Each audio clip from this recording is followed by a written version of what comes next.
Hi, my name is Taryn, and in this video, I want to talk to you about how to get the most out of CBD oil. Most people that I talk to either fall into one of these categories. They either have tried CBD oil before and it worked great, have tried it before and they were very underwhelmed with the results, or they had tried it and it helped somewhat, but it didn't help fully. And so in this video, I really want to address those three areas and help you understand how to get the most out of it so that if you decide to invest in it, that it works for you and changes your life. So you may be surprised to know that when using CBD oil, almost all of the time, more is not better. In fact, when we use CBD in a full spectrum formula, that means that CBD actually works better in lower doses. I know, shocking. But this mindset that more is better commonly comes from the way that we use medications. So surely if less isn't helping, then more must be better. If I am in more pain than this person, then I should use more than that person. But that is not the way it works. And so let's look at the system of the body that CBD oil works on, which is called your endocannabinoid system. Now that's a mouthful, so we're going to call it ECS for short. Now this system of your body plays the primary purpose of helping to maintain balance or resilience across all other systems of your body. So if you think about it, you have your cardiovascular system, your nervous system, your digestive system, your immune system, and so on. And we are made up of 12 of those. And the ECS is also a system in its own right that plays the purpose of keeping all those systems in balance and increasing their resilience across the board. So primarily it works on two systems, the nervous system and the immune system. And so if we think about it, whenever we're under stress or the body is under attack, it is either affecting the nervous system, so stress, or the immune system, and so therefore your immunity. Now let's look a little deeper at the ECS. What is it actually doing? So it produces chemical compounds called cannabinoids, namely like THC. Okay, so the cannabinoid that we know that gets us high. Your body actually produces THC naturally. And so the purpose of these cannabinoids is to go to the area of the body that is under pressure and help it to maintain balance. So it does this by binding to a receptor. So you have receptors in the body and chemicals that the body produces. When a chemical is inserted into a receptor, it is a perfect fit. This perfect fit causes the body to then produce a very specific response. Do you understand that? So the body produces chemicals which bind to receptors and then allow the body to create or produce a very specific response. Now this is also the action that medications have. This is what makes medications so targeted and specific. It means that almost always we don't have to guess so much as to whether there will be a response with medications, like how we sometimes have to guess with supplements. So medications are produced to mimic a natural chemical that you make, so that when you ingest it, it then looks for the receptor. Okay, so let me say that again. Medicines are made to look like natural chemicals that you make, so that when you eat it, it is able to target a very specific receptor and then provide a very predictable result. This is what gives medications such a high efficacy. And so our body produces these natural cannabinoids like THC, which are binding to very specific cannabinoid receptors. Okay, now these receptors are located all throughout the body and they are attached to every single organ in your body. So when any one of these is under pressure, the body's job is to produce cannabinoids and send them to the area that is signaling for help. Okay, so if you are stressed, then your nervous system will signal for help, and your cannabinoid system should produce these cannabinoids like THC and then go to the nervous system, plug itself in and help your body to deal with stress better. Let's say, for example, that you are in pain. Then your nervous system will signal for help, and your body should produce cannabinoids and go to the nervous system, plug itself into the receptor, and help you to manage pain. Now, in this way, it should also go to the area where the pain is coming from, bind itself to the cannabinoid receptor there, and help your body to decrease inflammation in that area. Very, very clever. This targeting of receptors with your body's natural cannabinoids is what makes the idea of CBD oils and other cannabis oils so enticing, is that they have the efficacy of medications, which means that they can give very predictable results. So now let's look at using exogenous cannabinoids. And by exogenous, I mean cannabinoids that your body isn't producing naturally, but ones that come from an outside substance. So for example, the cannabis plant. Hemp is abundant in cannabinoids.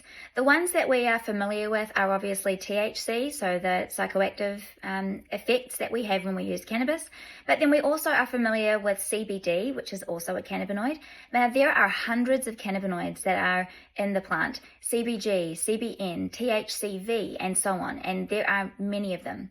And so all these naturally occurring cannabinoids that are abundant in the hemp plant look similar to the ones that we make.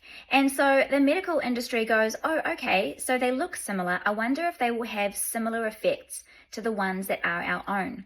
And so what then happens is that they look at the plant and go, all right, I wonder if they will work in the human body like how our own natural cannabinoids do. And they did. And that is how we figured out how to use them for medicines. Now, obviously, that is oversimplified, but that is pretty much what happened. And so here's the thing I want you to understand. When we are using CBD oil, it is very different to using THC oil. And this is why. When the body is figuring out what to do with THC, it is very different to when the body figures out what to do with CBD, as in they have very different interactions in the body. And this is why when we use them, the way we use them now becomes relevant. We cannot use CBD the way that we would use THC, and here's why. Your ECS has tone, like how a muscle has tone.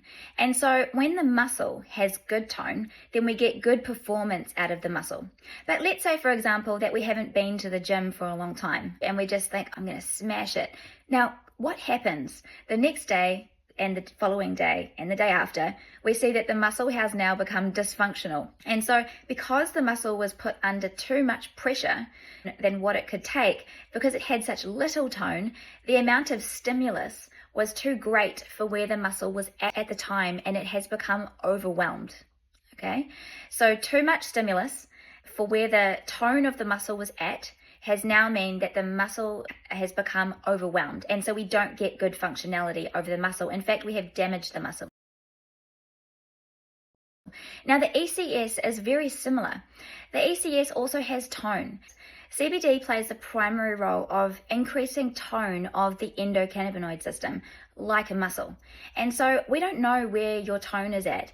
One person could have more tone than another. And so rather than overwhelming the ECS with large amounts of stimulus, i.e. high doses of CBD, instead what we want to do is we want to have a plan, and then we want to add a little bit of stimulus. And the frequency that we want to be adding stimulus is about every 3 days. So like a half a week mark. So for example, I might start on Monday with 3 drops, 2 to 3 times a day. Not 3 squirts, just 3 drops.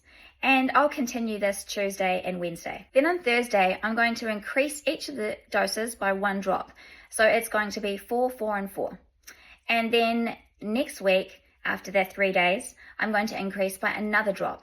And I'm going to follow this pattern until at some point I notice that there is improvement.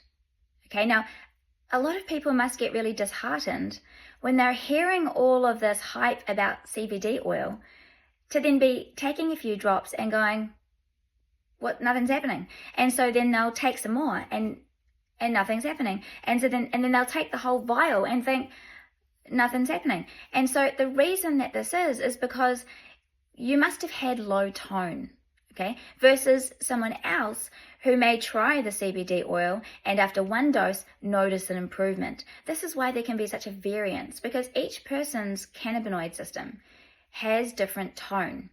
Now, regardless, everyone should start the same at a very low dose and then to slowly increase until you notice improvement. Now, this is very different than the way that you would use THC. THC would be like using a boost. Okay, so what actually happens with THC is that it acts almost immediately, all right, for however long it takes to absorb in the body. So that's going to vary with how it is used, whether it's inhaled or come in oil form, or whether it's eaten. And so that's the only real variability. And so what happens is that when we use THC, it takes effect immediately. And the reason that this is because it's not actually strengthening the cannabinoid system. What's happening is it is so similar to the natural cannabinoids that you make that when we take it, it actually tells the cannabinoid system, oh, we're coming in hot. It's abundant. And so don't worry, you don't need to make yours anymore because it's coming in abundant. All right. And so the THC comes in and does the job for your body, for your ECS. Yeah. And now you don't need to make so much. And so it lowers the natural production. Okay. Now, this is similar to how medications work, right? Similar in the way that when someone is using medications, they cannot just remove them from the body because otherwise we withdraw. This is very similar to the effects of THC. So that, in short, is just why it is so different in the way that you would use them. This is why, in fact, people get such a varying amount of results. Go well, and I hope this has been of benefit to you. Have a great week.